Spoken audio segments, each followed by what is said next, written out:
While the humor is not exactly flowing fast and free at the White House, one thing that is always on tap, a healthy dose of distraction. Whether it's Trump's decision to send thousands of troops to the border, his latest fight with a reporter, or his attack on the retired admiral who brought down bin Laden, there's always something to divert the public's attention. And often, it means we miss some of the truly important things, like the ongoing refugee crisis in Myanmar. It's been more than a year since almost 1 million Rohingya Muslims began to flee their homes there, running from what the United Nations has called a, quote, classic case of ethnic cleansing. Entire villages burned, women raped, generations of families brutally murdered. Most who managed to escape landed in crowded camps and settlements in Bangladesh, and inexplicably, Bangladeshi officials recently reached a deal with the Burmese government to start sending refugees back from where they fled. That was supposed to start this month, but after protests at the refugee camps and from UN officials, the deal has been postponed. Still, life in the camps is far from safe, with brutal and often deadly conditions. What little aid and medical treatment that is available has been coming largely from foreign groups. I recently sat down with two of the people behind these efforts.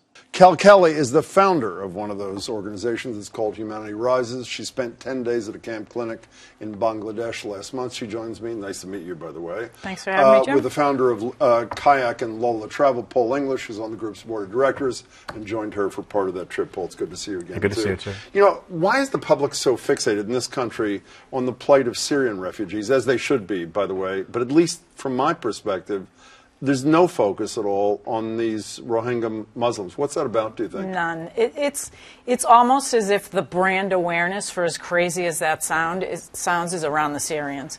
Because in the refugee camps across Europe, there's refugees from Iran, Iraq, Afghanistan, countries from Africa, and all over the place.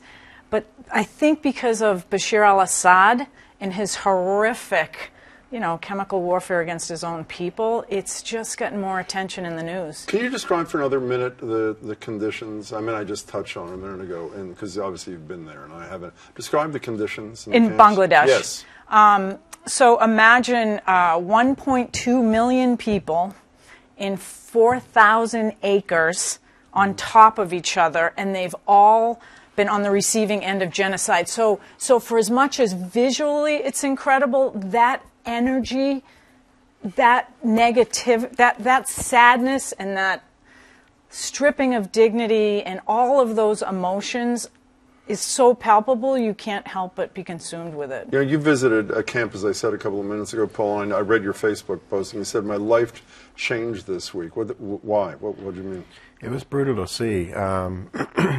I've been very inspired by the organization Facing History, and as you know, they do great work in the schools, the public schools, and one of the things they do is they bring Holocaust survivors into the schools to teach the kids that the Holocaust was real and there is evil in the world, and this is what's happened. And what I learned through Facing History is we each have a responsibility to bear witness and to see things not just as they appear on CNN or on GBH, but to see things with our own eyes so we can come back and tell the stories. And it was tough to witness. And what was the toughest thing to witness? We had a woman with us who was interviewing some of the survivors about their experiences, like what happened. It was August 25th, 2017, when the genocide started, about the burning of the villages, the rapes and murders, and listening to those stories. It's just hard to believe that this is happening in this century. What does Humanity Rises do? What do you do, and what's the goal? So right now we run a medical clinic in the Balukhali refugee camp in Bangladesh, which is part of the Cox's Bazar big camp. We treat 5,700 refugees a month. We've treated them for everything from rape-induced pregnancies to gunshot wounds to skin infections, eye infections, you name it. And the best part about that is we can treat up to 5,700 refugees for $20,000 a month, $3.50 a refugee. Are there governments that are doing anything? There are governments that will fund some of the larger organizations. As you can imagine, Donald Trump hasn't given me any money, but But there are some governments that actually fund some of the bigger ones. Well, I want to get to Trump for a minute, because at least from my long-distance perspective, the administration, at least through the vice president, has actually said a few good things here. Maybe one of you can explain a mystery to me, this whole Suu Kyi thing, who's the de facto leader since 2016. Most of us were introduced to her, I think it was 91, but about that time when she wins the Nobel Peace Prize, huge champion of human rights, standing up to the ruthless, sadistic generals. And now she's not only not standing up to them, she's standing aside so they can do what you're both describing. What happened in that quarter of a century? I have no idea. She's turned a blind eye, and even worse than that, she's actually saying that it never happened. It's clearly happened. There is video footage that it's happened.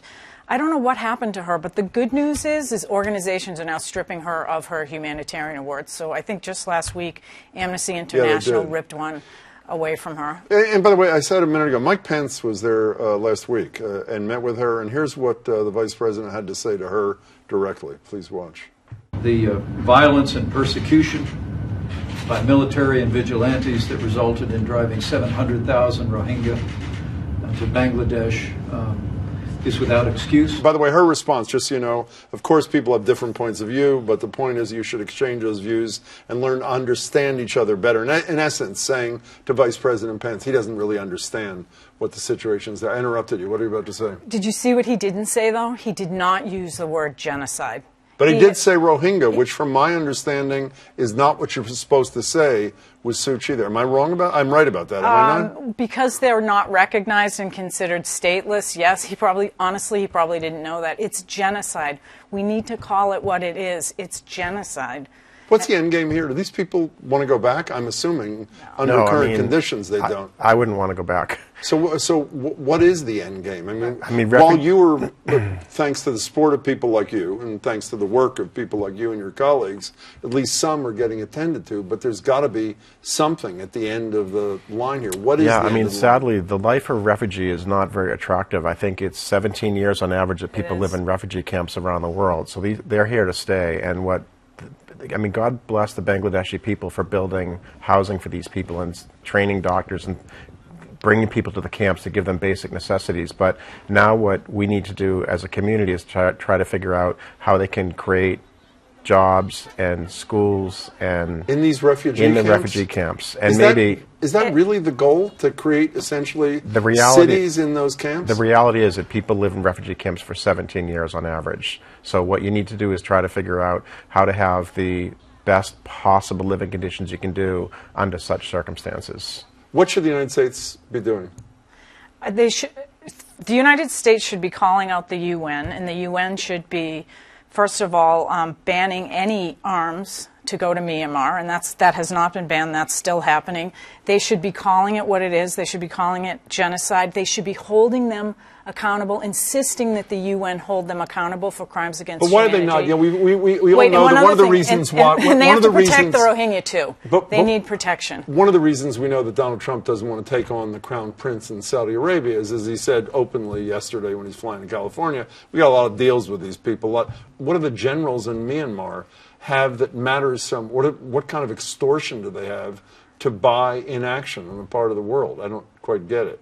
I don't know if they have anything. I don't think they have anything. I think for Trump only acts when there's something that he gets in return, and I don't think he sees anything there. He doesn't. What could they possibly have for him? And so in the meantime, what real people can do is contribute to efforts like yours, I assume. Yes. At the same time, they're talking to their representatives, urging this government to do more for these people, too. They can contribute to places like Humanity Rises. They can share stories on social media. Honestly, that's just as important. They can advocate. They can correct people if they're out at a party and people are talking about refugees as if they're terrorists who want to enter our country. They're people who fled.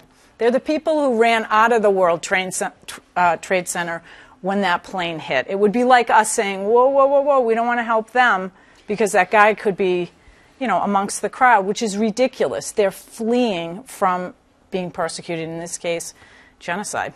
We appreciate your work. Thanks so much. We appreciate you having us here. Thanks so much. Thanks a lot. Great to see you. Thank you, too. Appreciate it. For more information about their organization, visit humanitarises.org.